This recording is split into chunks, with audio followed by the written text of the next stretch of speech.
Don't be dramatic. My aunt's voice crackled through the phone, lined with a sweetness that felt rehearsed.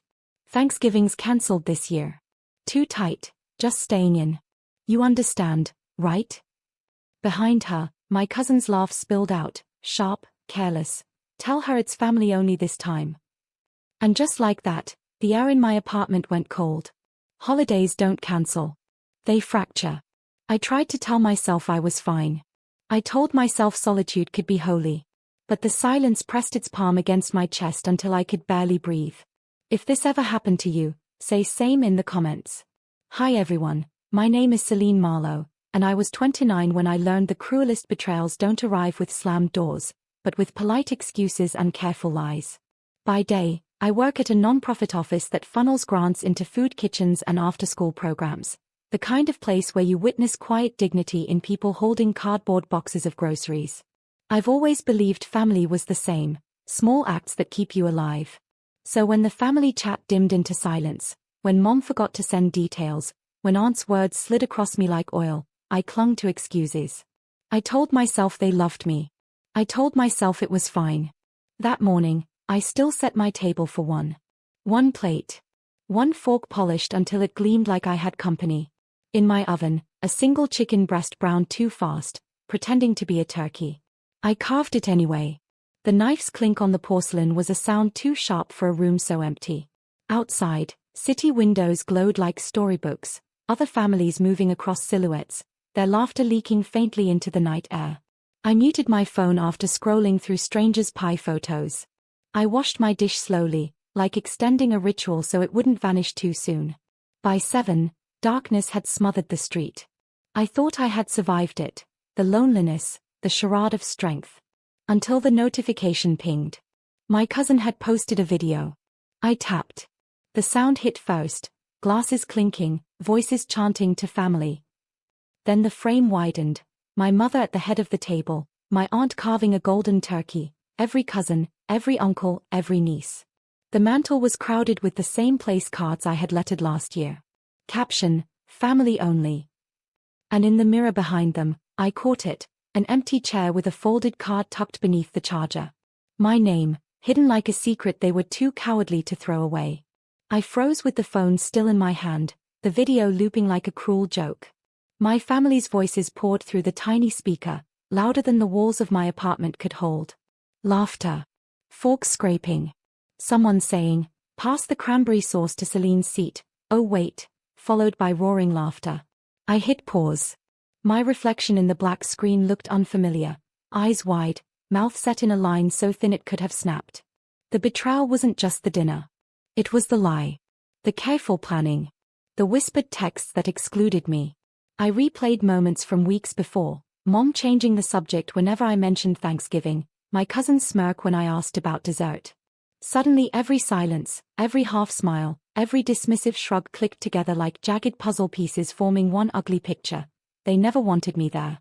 I stared at the empty chair in that video until the edges blurred. My name card wasn't gone, it was folded and hidden, proof that I had been erased deliberately, yet still tethered to the memory of belonging. That small cruelty cut deeper than if they had torn it in half. The rest of the night, I wandered my apartment like a ghost in my own skin. I didn't cry. I couldn't. Instead, I opened cabinets, rearranged dishes, straightened shelves. My hands needed to move because my heart couldn't. At midnight, I sat cross-legged on the floor with my laptop, the glow spilling across my face. I typed my name into search bars, aimlessly, Facebook, LinkedIn, the non-profit's website. As if seeing myself reflected somewhere could anchor me back into existence. But it didn't work. And then, a thought lodged itself, quiet but sharp. If they want me invisible, I'll show them what invisibility can do. I closed the laptop, my hands trembling not from weakness, but from the start of something else. Something they wouldn't see coming. Because I realized, being left out wasn't the end. It was the opening scene. The next morning, sunlight cut through my blinds like thin blades, and I woke with the heaviness of a hangover, though I hadn't touched a drop. My phone buzzed relentlessly, more videos, more pictures. My cousin's feed was flooded, selfies with plates piled high, kids wearing paper crowns, even a shot of my mother holding the carving knife like royalty. Not one message. Not one call. I brewed coffee, hands steady but heart pounding. As the dark liquid filled the cup, I stared into it like a mirror and whispered to myself, "You're not crazy. They did this on purpose." By noon, my resolve sharpened. If my family wanted me erased, then I would rewrite myself elsewhere, and make sure they saw the ink. I pulled out the old binder of receipts and notes I kept for my nonprofit projects. Grants I'd written. Events I'd saved when others abandoned them. Photographs of food drives, shelters lit with fairy lights at Christmas, names of children who hugged me just because I gave them pencils and books. This was proof that while my family carved turkeys, I had carved hope out of nothing. Proof that my existence was more than a seat at their table. But revenge, real revenge, couldn't be loud and messy. It had to be subtle. Surgical. It had to slice clean. I remembered my cousin bragging last summer about applying for a city grant to expand his catering business. He'd mocked me at the barbecue. "You shuffle papers, Celine. I make real money." Everyone had laughed. But I knew things he didn't. I knew the process. I knew the panel. And I knew his application had flaws. Ones that I could highlight, quietly, anonymously, without ever leaving fingerprints. I sipped my coffee, tasting not bitterness but clarity. They had chosen to leave me hungry. But hunger can be power. Hunger makes you precise. Hunger makes you dangerous. I folded the binder shut, slid it into my bag, and whispered into the empty room, "Family only, right? Let's see how family feels when the feast is gone." The Monday after Thanksgiving, I walked into the city building where grant reviews took place. The air smelled like old paper and polished floors, a mixture I'd grown used to over the years. My badge still worked, of course it did. I had built trust here, quietly, consistently. I signed in with a polite smile, the kind that hides storms. No one questioned me. Why would they? I was the woman who kept programs running when deadlines loomed. The invisible glue in a building full of egos. Down the hall, the grant committee room buzzed with chatter. Piles of applications lay in neat stacks, each one waiting for scrutiny. I spotted my cousin's logo instantly, his catering business, all glossy images of smoked meats and staged banquets. He had poured money into design but nothing into substance. My fingers brushed the folder, lingering on the embossed lettering. I remembered his smirk, his careless cruelty, the way he filmed that turkey like it was a crown jewel. My jaw tightened. But revenge couldn't be fueled by rage alone. It needed precision. So I slipped into the reviewer's seat, my notes already prepped. No lies, no exaggerations, just the truth he had tried to skip over.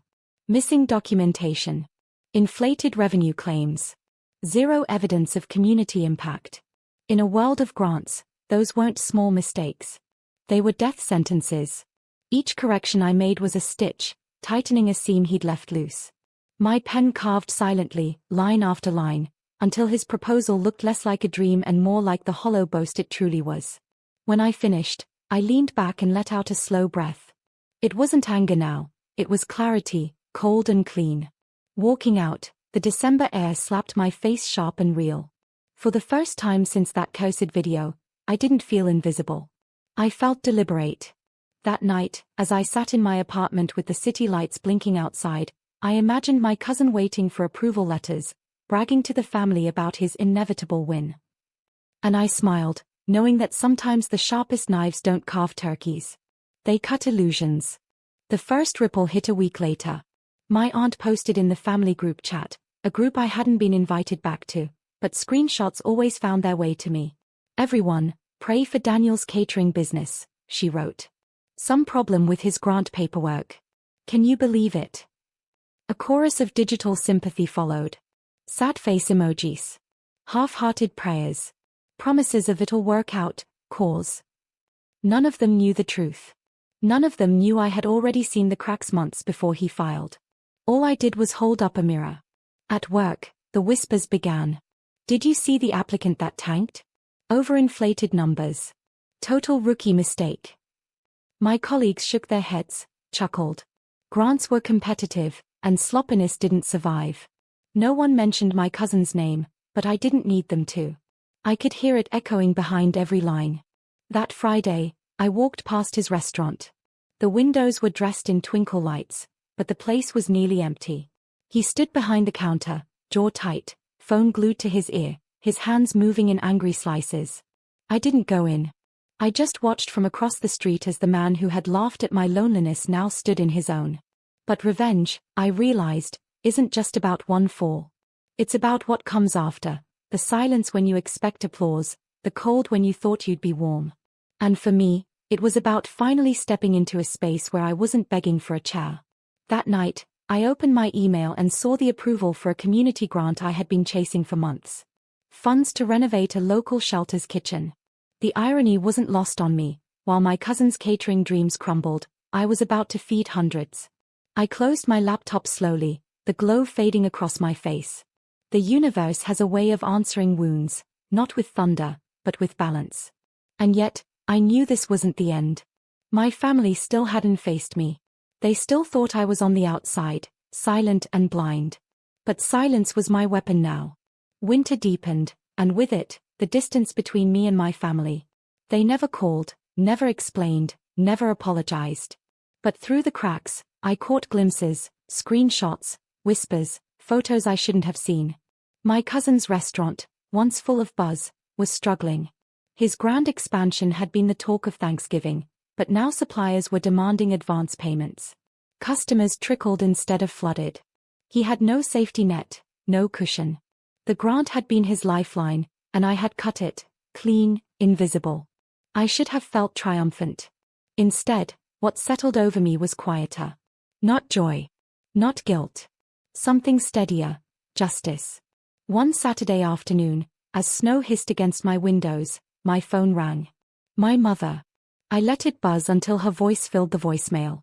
"Celine," she began, too formal, too careful.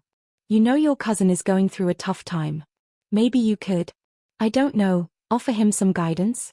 You understand this stuff better than anyone. We're family. We have to look out for each other." I laughed, a sound so sharp it startled me. Family. Now I was family? I didn't call her back. Instead, I replayed her words, every syllable dripping with irony. They had carved me out of their holiday, folded my name away like a scrap, and now that their golden boy was flailing, suddenly I was useful again.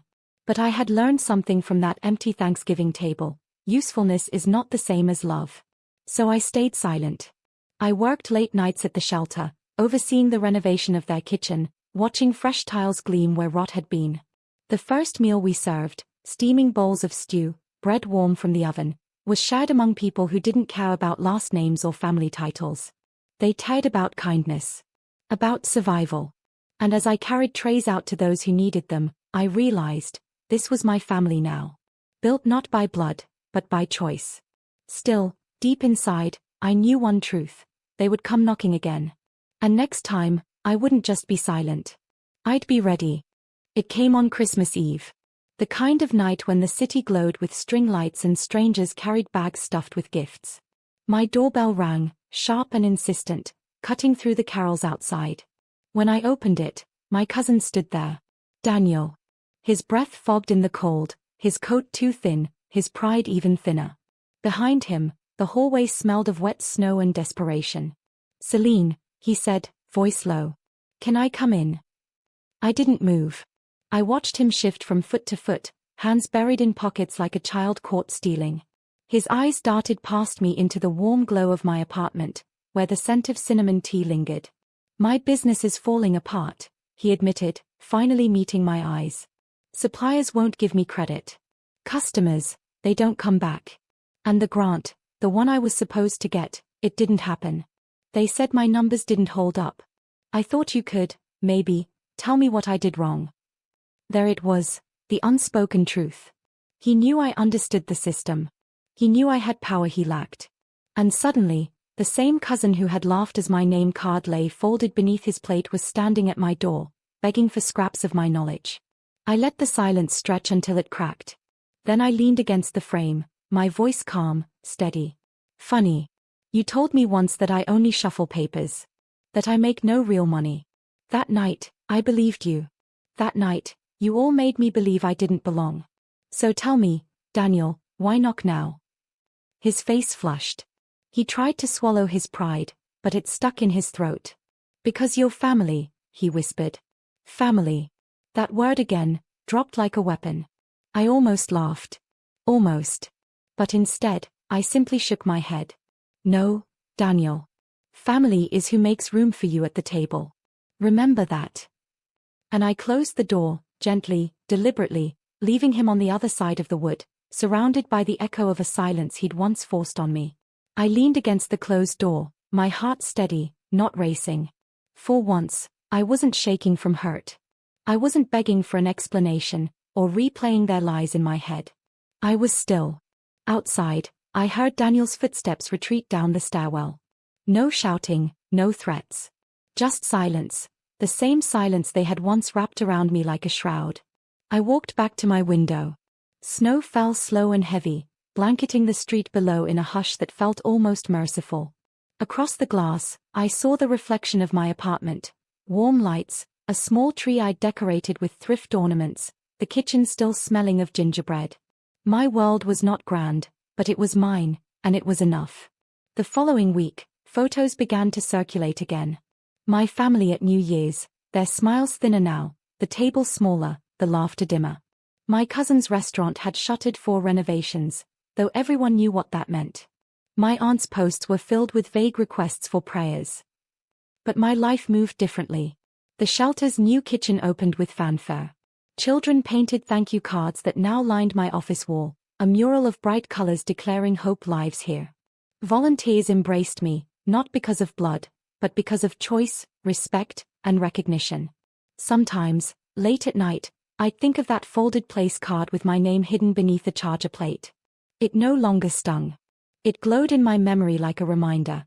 They tried to erase me, but all they did was sharpen me into someone they couldn't ignore. Revenge hadn't been loud. It hadn't needed to be. It had been quiet, precise, unfolding in the spaces where they thought I was weakest. I didn't need to sit at their table anymore. I had built my own. And those who sat with me now didn't laugh at my absence, they honored my presence. On New Year's Eve, as the city erupted in fireworks, I whispered into the night. They left me hungry. But hunger made me strong. And strength is something they will never taste. I raised my glass to no one but myself, and for the first time in years, I felt full.